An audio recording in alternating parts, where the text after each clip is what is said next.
Europe 1, 9h30, 11h, le club de l'été. Anissa Haddadi. Le club de l'été du comédien Youssef Hadji ce matin à l'affiche du film Comme des riches qui sort le 23, c'est la semaine prochaine, mercredi prochain. Vous savez, quand vous aurez les petits-enfants à la maison, tout ça, bon, vous irez au cinéma, ça sera climatisé.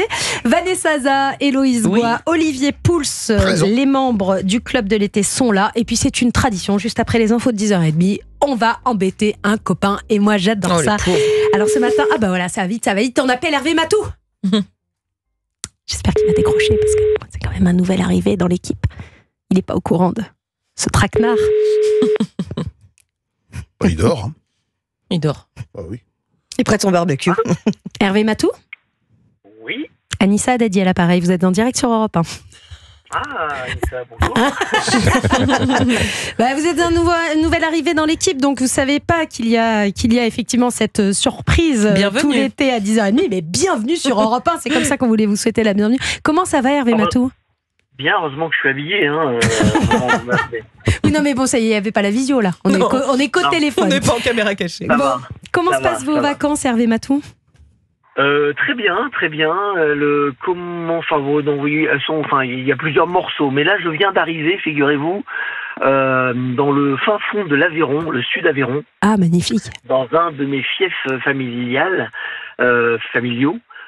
C'est le village de ma mère. On est dans le sud Aveyron, à égale distance d'Albi et de Rodez. On vient de parler d'Albi avec Vanessa. Et on parlera de Rodez demain d'ailleurs. Vous êtes où exactement, si vous voulez donner le nom de alors ça s'appelle Broquiès, c'est un bled à 15 minutes de Saint-Afrique. Voilà, très bien. On est en train de plus en plus de zoomer là, vous voyez. Ah, très bien, très bien. Du coup, vous allez profiter, parce qu'on sait que vous êtes un amateur de foot, même sur Europe 1, vous ne parlez pas de foot, mais vous allez aller voir un petit match de Rodez. Ils sont quoi, en Ligue 2, Rodez, c'est ça ? Ils sont en Ligue 2, mais là c'est la trêve. Ouais. Ah non, ils ont repris l'entraînement. Il n'y a pas de match. Ça m'arrive d'aller voir des matchs de préparation à Millau, généralement. Ouais. Et là, je serai reparti quand il y aura ce match-là. Donc, non, ça va être plutôt de la pétanque que du foot, là, pendant quelques jours. De la pétanque, un peu d'aligo, évidemment. Non, pas trop. Non, vous êtes sérieux, c'est un sportif. Non, c'est trop lourd, c'est trop lourd.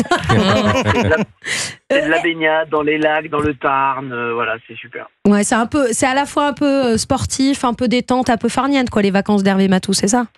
Ouais, il y a un petit peu de tout. Bon, très honnêtement, il n'y a pas beaucoup de sport. C'est plutôt du farniente, et de la trompette. Du rien faire, voilà. Et puis ce petit passage dans l'Aveyron qui est vraiment, c'est une semaine quoi qu'il arrive dans l'année. C'est parce que j'ai passé tous mes étés enfants ici, donc je suis attaché à celui-là. La Madeleine c'est de chouette. Proust. Ouais, vous avez beaucoup de chance d'être dans l'Aveyron.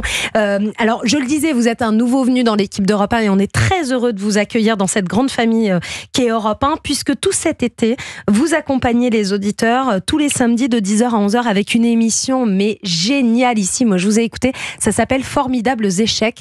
Vous recevez des personnalités qui parlent de ce qui n'a pas marché en fait par rapport à la carrière qu'on leur connaît. C'est ça, hein ?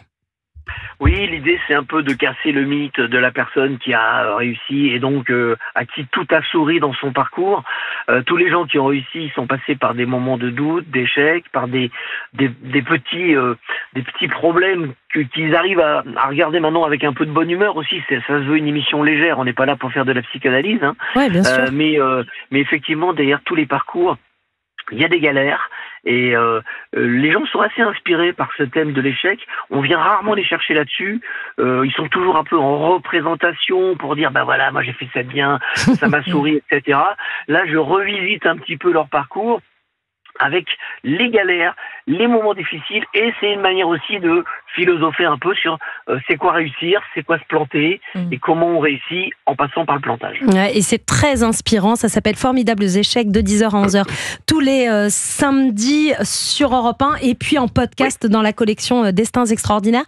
C'est Thierry Marx, samedi, votre invité, le grand chef. Exactement. Thierry Marx. Ouais. Exactement, Thierry Marx, il y aura ensuite Denis Podalides, Clovis Cornillac, la chorégraphe Marie-Claude Pietragala. Donc voilà, je fais feu de tout bois, j'essaye de rencontrer des gens qui ont des parcours différents dans des univers différents, des écrivains également. Je recevais la semaine dernière Karine Thuil, David Folkinos, voilà. Donc c'est fabuleux. Ouais. Je prends beaucoup de plaisir à le faire et j'espère que les gens prennent du plaisir à l'écouter. Nous, on prend beaucoup de plaisir à vous écouter. Hervé Matou de 10h à 11h tous les samedis. Un petit pronostic là, on va vous lâcher, on va vous laisser profiter de l'Aveyron. Un petit pronostic pour l'équipe de France et l'Euro féminin. On a battu les Pays-Bas 5-2. Allez, bim, ça c'était hier. Finale, vous nous voyez aller en finale ? Écoutez, elles font un super parcours. Franchement, je suis épaté parce que il y a eu manifestement un déclic. Le sélectionneur a fait des choix audacieux qui payent. Ils ont quand même battu l'Angleterre, championne d'Europe en titre, et les Pays-Bas, vice-championne du monde. Le seul petit hic, c'est que en performant, en finissant première, elle se retrouve dans un tableau très difficile puisqu'elle veut jouer l'Allemagne, qui est une grosse nation, et si elle passe, ce sera l'Espagne derrière, qui est la meilleure équipe du monde. Ouais. Donc j'ai peur qu'elle ne soit pas récompensée à la hauteur des progrès qu'elle montre, parce que le parcours est difficile. Mais alors vraiment, si elles passent, si elles vont jusqu'en finale, si elles passent et l'Allemagne et l'Espagne, elles gagneront derrière. Et ce sera, je crois que quoi qu'il arrive, on pourra dire, en dépit d'une éventuelle élimination, que le parcours aura été formidable, franchement. Vous avez vu quand on lance Hervé Matou sur le foot, féminin, masculin, c'est parti. On a lancé la machine, on a mis la pièce. C'est un bonheur de vous écouter, de parler de foot et de formidables échecs. C'est votre émission tous les samedis de 10h à 11h sur Europe 1. Hervé Matou, passez un bel été, de bonnes vacances. Merci, bon courage à vous qui travaillez et bon courage à ceux qui nous écoutent, soit en vacances, soit au travail. On vous embête plus. Allez faire trempette dans les rivières de l'Aveyron. On pense à vous. Nous, on se retrouve dans un instant avec Youssef HD, juste après cette nouveauté signée Icar sur Europe 1.